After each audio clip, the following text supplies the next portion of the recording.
আগামীকাল 19শে এপ্রিল থেকে 2024-এর লোকসভা ভোট শুরু হয়ে যাচ্ছে।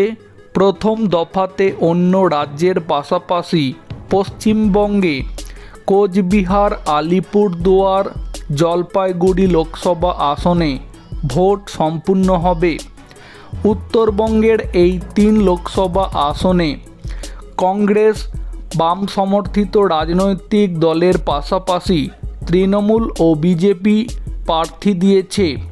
তবে উত্তরবঙ্গের এই 3 লোকসভা আসনে এবার লোকসভা ভোটে মূল লড়াই মূলত তৃণমূলের সাথে বিজেপির হলেও এই 3 লোকসভা আসনে তৃণমূল বিজেপির থেকে অনেকটাই পিছিয়ে আছে বলে মনে করছেন রাজনৈতিক বিশেষজ্ঞ মহল। অন্যদিকে এবার লোকসভা ভোটে উত্তরবঙ্গে নির্বাচনী প্রচারে গিয়েও সেইভাবে প্রচারে ঝড় তুলতে পারেননি তৃণমূল দলনেত্রী মমতা বন্দ্যোপাধ্যায়। অন্যবার নির্বাচনী প্রচারের সময় যেভাবে মমতা বন্দ্যোপাধ্যায় মেজাজ নিয়ে বিজেপির বিরুদ্ধে কথা বলে থাকেন, এবার কোথাও যেন মমতা বন্দ্যোপাধ্যায়ের মেজাজ একটু কম দেখা যাচ্ছে বলেই মনে করছেন রাজনৈতিক বিশেষজ্ঞ মহল।